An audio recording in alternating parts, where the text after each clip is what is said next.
warahmatullahi wabarakatuh. Bagaimana kabar kalian teman-teman? Senang sekali rasanya Umi bisa kembali menyapa kalian dan tentunya memberikan materi terkait pembelajaran bahasa Indonesia. Nah, yuk cari tahu apa lagi kita kali ini? Jadi kali ini kita akan mencari tahu apa itu konjungsi. Nah, kalian sudah mendengar atau tahu apa itu konjungsi? Kalau sudah tahu, kita akan perdalam pengetahuan kalian. Kalau yang belum tahu, simak materi berikut ini.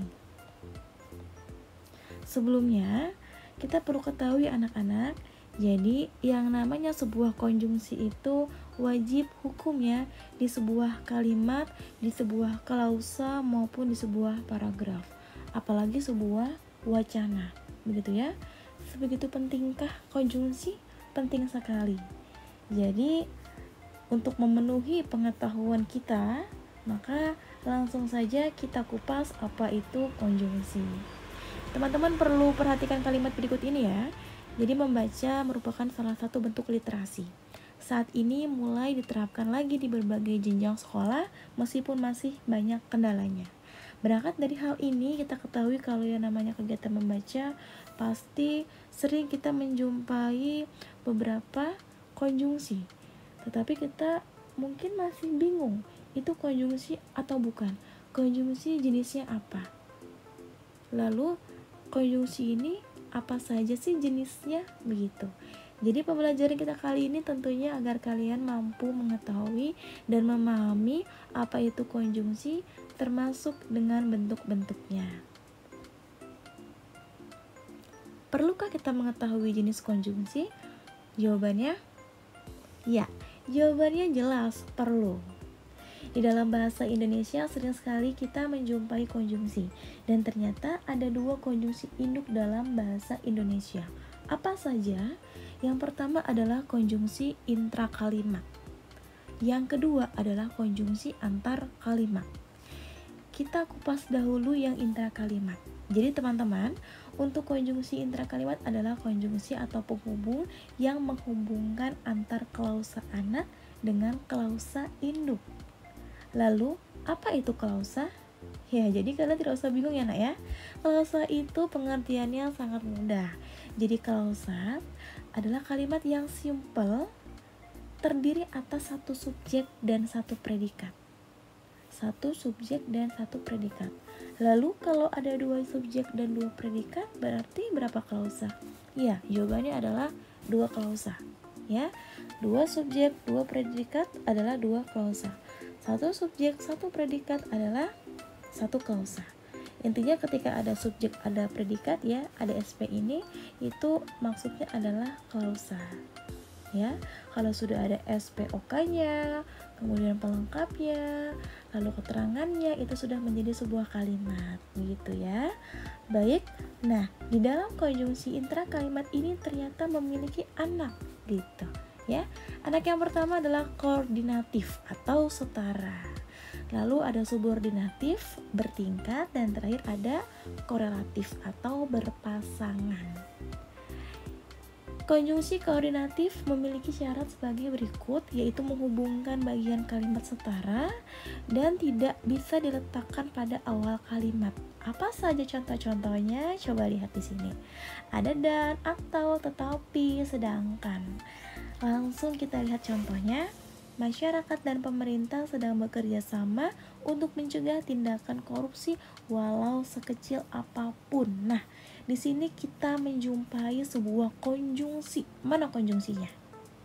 Betul sekali, konjungsinya adalah dan, ya.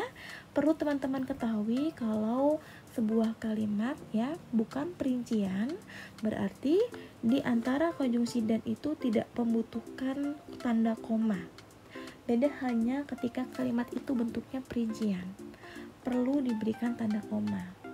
Perincian itu seperti ini ya, 1, 2, 3 ya, ada 1, 2, 3, ada 3 kata, berarti 1, 2, dan 3. Tetapi kalau hanya ada 1 dan 2, tidak perlu menggunakan tanda koma. Jadi kalau penyebutan kata itu lebih dari 2 ya, yang sifatnya perincian, itu wajib diberikan tanda koma sebelum konjungsi dan. Berikutnya adalah konjungsi subordinatif. Syaratnya menghubungkan bagian kalimat bertingkat dan bisa diletakkan pada awal kalimat, kecuali konjungsi sehingga. Ada contoh sejak, jika, dengan, sehingga. Nah, di sini nak, yang perlu diketahui, kita ambil satu contohnya nak ya. Kita jika ya, kita ambil jika saya naik kelas, ayah membelikan saya hadiah. Jika bisa diletakkan di awal kalimat ya, kalimatnya masih masuk akal alias logis. Tetapi ketika kata atau konjungsi sehingga ini diletakkan di awal, contoh sehingga saya dibelikan hadiah titik, kalimatnya tidak menjadi logis ya, tidak menjadi masuk akal, tidak efektif, bahkan nantinya bisa menjadi sebuah hiperkorek ataupun kalimatnya tidak sesuai dengan ejaan bahasa Indonesia. Artinya benar ya, sehingga ini tidak bisa diletakkan di awal kalimat, harusnya di tengah-tengah kalimat. Contoh, saya naik kelas sehingga ayah membelikan saya hadiah. Nah, itu baru bisa efektif kalimatnya. Berikutnya adalah konjungsi korelatif atau berpasangan. Nah, menghubungkan bagian kalimat setara dengan bertingkat. Judulnya saja sudah berpasangan ya nak ya. Jadi kamu jangan mencoba-coba untuk menukar konjungsi A menjadi konjungsi B. Ini sudah saklek ya. Jadi konjungsi tidak berpasangan dengan konjungsi tetapi. Tidak tetapi, bukan melainkan, antara dan, baik maupun, lebih daripada, bukan hanya melainkan, tidak hanya tetapi juga. Langsung ke contoh, bukan hanya rumah, melainkan juga lingkungan sekitar juga perlu dijaga agar tetap sehat. Baik, di sini ada konjungsi korelatif, yaitu bukan hanya dan melainkan juga. Ya, ini sudah saklek, jadi harus diletakkan secara bersamaan. Contoh yang kedua, baik saya maupun dia memiliki hobi yang menyenangkan. Ini sama halnya dengan contoh yang pertama tadi. Begitu. Berikutnya adalah konjungsi antar kalimat.